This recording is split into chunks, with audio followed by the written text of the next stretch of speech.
Azad Samaj party की high court में अंबेडकर की मूर्ति लगाने के समर्थन में बैठक हुई।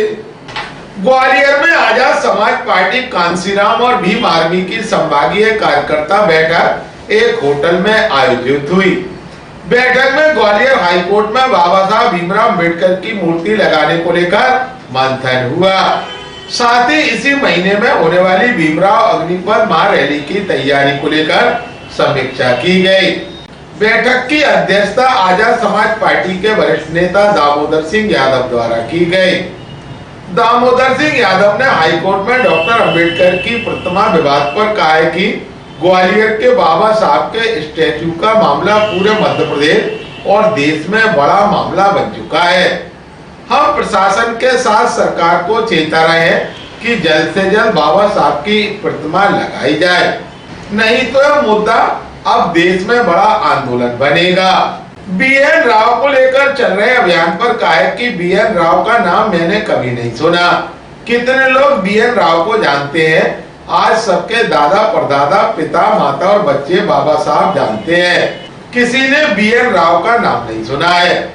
दामोदर सिंह यादव ने राहुल गांधी पर जुबानी हमला बोलते हुए कहा है कि राहुल गांधी सामाजिक न्याय की अनगढ़ बात करते हैं। वास्तव में राहुल गांधी को सामाजिक न्याय की बात करना है तो बाबा साहब के मुद्दे पर न्याय की लड़ाई लड़े।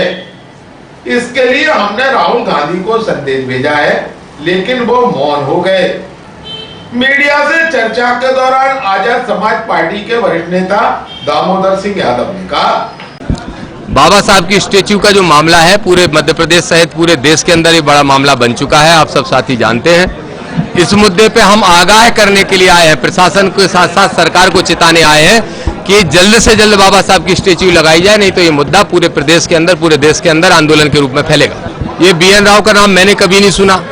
ईमानदारी से बताना आप सभी पत्रकार साथी, आप 50 की संख्या में यहाँ बैठे हो, बताओ आप में से कितने लोग पहले से BN राव को जानते हो, और बताना कि आप, आपके दादा परदादा, आपके पिता, सम्मानीय माता और बच्चे क्या सब बाबा साहब को नहीं जानते, और किस रूप में जानते हैं बाबा साहब को? ये इसी में जवाब छुपा है।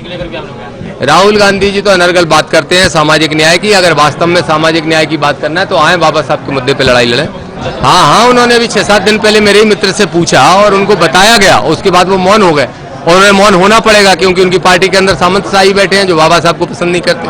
हमारी रणनीति है, पहली कोशिश है संवैधानिक तरीके से पूरे सम्मान से मूर्ति लगा दी जाए। अगर नहीं लगती है आर पार की लड़ाई लड़ेंगे, हर हाल में बाबा साहब की स्टेच्यू लगाएंगे। हाँ, मैंने भोपाल में स्लीपर सेल की बात की थी और मैंने ये कहा भी था कि 2023 के चुनाव में, चूंकि मामला, अब मैं आजाद समाज पार्टी का नेता हूं और वो विषय कांग्रेस का है, वो भी एक पत्रकार साथी ने जैसे आपने लास्ट में पूछा ऐसे ही लास्ट में पूछ लिया था, तो मैंने जवाब देते हुए कहा कि ये बात सत्य है कि कांग्रेस के अंदर सिर्फ सामंतशाही चलती है और टिकट की खरीद फरोख्त चलती है। और मैं दावे से फिर कह रहा हूं कि कांग्रेस में 150 के आसपास टिकटों पे समझौते हुए थे।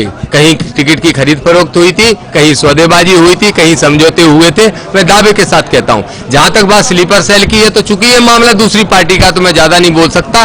कमलनाथ का एक ही अपराध था कि कमलनाथ सामंतशाहियों के दबाव में रहे, दिग्विजय सिंह के सामने बोलने की वो कभी हैसियत नहीं जुटा पाए। ये कमलनाथ का अपराध था। बकाया कमलनाथ के पास पैसे की कमी नहीं जो टिकट बेचेंगे। दिग्विजय सिंह ने कसम खा रखी है कि जब तक वो जिंदा हैं तब तक मध्य प्रदेश के अंदर भाजपा की सरकार बनती रहेगी। लेकिन इस कसम को हम तोड़ेंगे क्योंकि सरकार हम अपनी बना